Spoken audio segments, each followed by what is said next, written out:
Next on Worcester News Tonight, a report from the city shows significant investment in affordable housing, but some are asking the question, is it enough?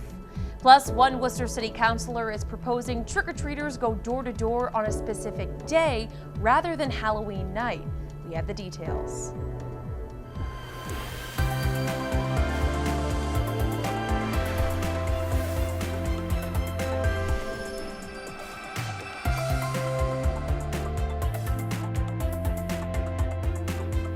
Good evening and thank you for joining us. I'm Anna Botari.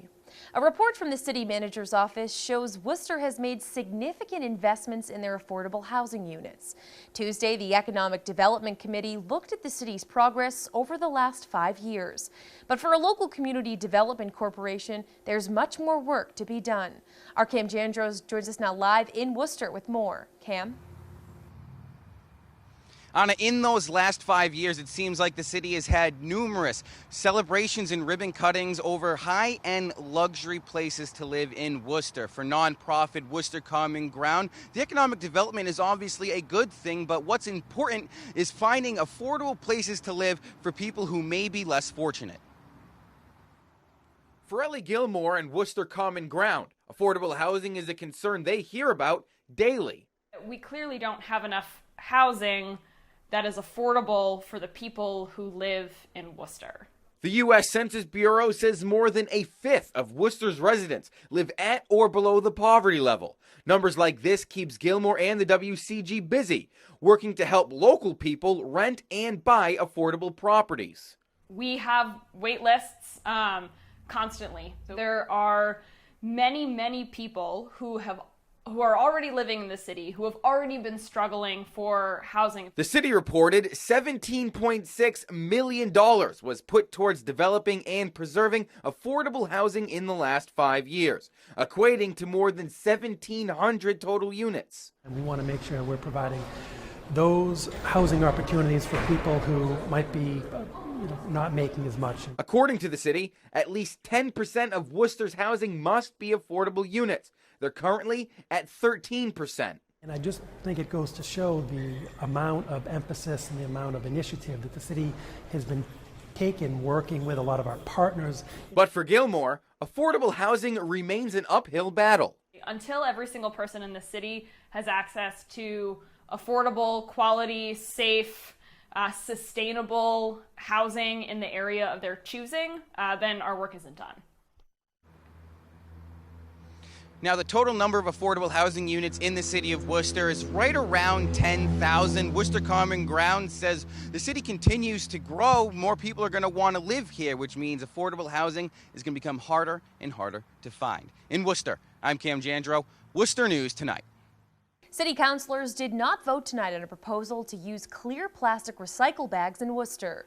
The proposal came as part of City Manager Ed Augustus's Clean City program. Worcester would replace bins with clear drawstring recycle bags in an effort to reduce litter in the city. Councilors instead voted to send the program back to the city manager for further study. Police hope a dash cam video released on social media will show drivers the dangers of texting and driving. State lawmakers are pushing for a hands-free cell phone bill, and supporters say it could prevent crashes like this one. Our Chandler Walsh has more. Dashcam video shows a car veering off Route 62 in Berlin, taking out a telephone pole and flipping over. Berlin police say the driver admitted to texting behind the wheel. When you look at the video, the driver's extremely lucky. This easily could have been a fatality. The driver was cited and suffered minor injuries. Police say the video is important for the public to see. We often don't get to see the reality of what this causes. So we felt it was important to actually get that live or that video feed out there so people could see what happens and really see the dangers of texting. Chief Tom Galvin says it can be difficult to prove a driver is texting and says a hands-free cell phone bill would allow police to do more. State Representative David LaBeouf says the bill is stalled in Massachusetts, but he expects it will get passed soon. We get criticized a lot in Massachusetts for being slower on moving legislation forward, but really it's about making sure that we have the best and strongest and most enforceable piece of legislation. While texting and driving is already illegal, the bill would ban all handheld cell phone use in vehicles. It would also collect data on who is being pulled over. It's a common sense solution, especially with emerging technologies with Bluetooth, about being able to use your phone without operating on it. Chief Galvin says the department has responded to 3 recent crashes into utility poles, and he believes all were caused by texting. We have so much going on in our lives. I have young kids, so sometimes you have kids in the car. You're listening to the radio.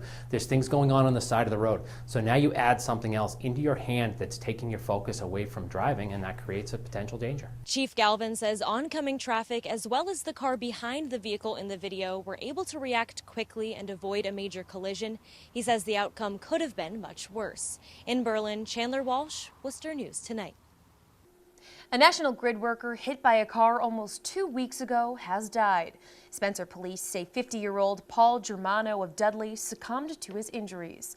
Germano was working in the eastbound lane of Route 9, marking underground piping, when he was hit by a car. The driver, a 60-year-old North Brookfield woman, was also injured in the crash. The investigation is ongoing. A Worcester man charged with murder pleads not guilty at his arraignment Tuesday in Worcester Superior Court. Prosecutors say the body of a missing man was found in Thomas Garon's basement in March.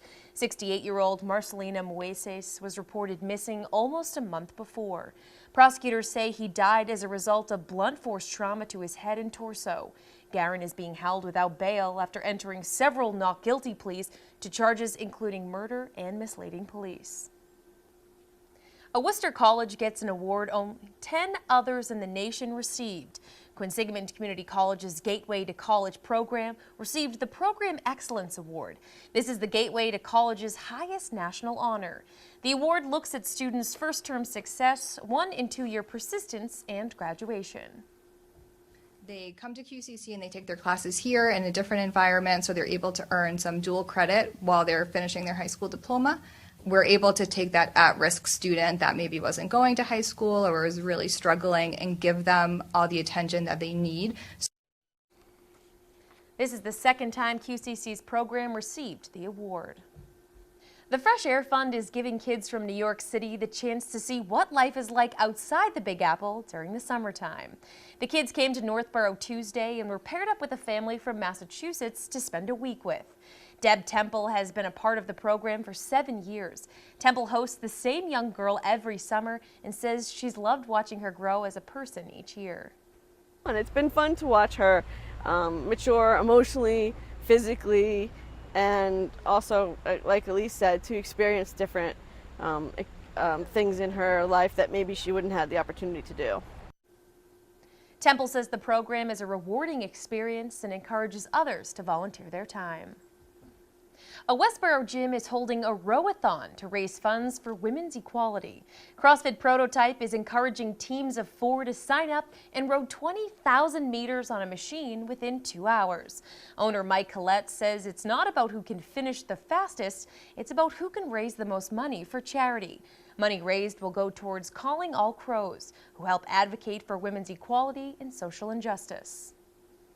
We're a profits with purpose driven facility and business. So, if we can help in some capacity, whether it's donating, sessions or donating our time, being able to help raise money, it just serves and helps people, and that's what we're all about. The event will be held at CrossFit Prototype on Saturday, September 7th. Colette says there are still spots open. Bank of America is raising the odds there'll be a recession in the next year. They think there's now a 30% chance it could happen, and one local economist says the bank could be right. Victor Matheson is an economics professor at the College of the Holy Cross. He says the last major recession took place in 2008, and due to recent successes in economic growth, a recession in the near future wouldn't be a stretch. Uncertainty around the trade war with China has caused interest rates and stocks to decline the past few weeks. Matheson says a recession would affect businesses locally. One big thing we have seen in the past is with trade wars come restrictions in not just goods and services coming to the United States, but we've often restricted people coming to the United States. And one way that's affected people in Massachusetts is whether we can get qualified students to go to our huge numbers of colleges and universities in Worcester or the rest of Massachusetts. So that's, for example, for a Holy Cross professor like myself, that'd be something that I'd be very worried about. Matheson says job security is a major concern during recessions, but BOA's head of U.S. economics, Michelle Meyer, says the bright spot of the economy is initial jobless claims remain at low levels. Proposed changes to the state's medical and adult use marijuana regulations are still up for public input. Thursday is the last day to make your opinion known.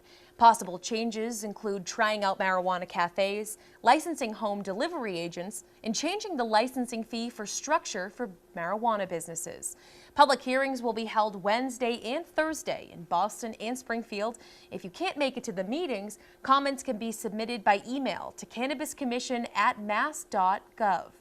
After the public comment period closes, the Cannabis Control Commission will meet to consider the public's feedback and vote on the final changes before the regulations are announced by the Secretary of State. A Worcester City Councilor is proposing the idea of moving citywide Halloween celebrations. Councilor Matt Wally wants to permanently move Worcester's Halloween trick-or-treat activities to the last Saturday in October. Wally says changing the date would allow for an earlier start time, ease the stress for many working parents, and trick-or-treaters could avoid busy weekday traffic on roads. October 31st, when it's on a weeknight, again, people are getting home 5 or 6 o'clock, they're starting trick-or-treating. It gets darker out earlier. So you have a lot of cars coming home, rush hour traffic, you have earlier sunsets, and I think it makes a difference in terms of public safety. He's asking the city administration for a report on the feasibility of moving the date.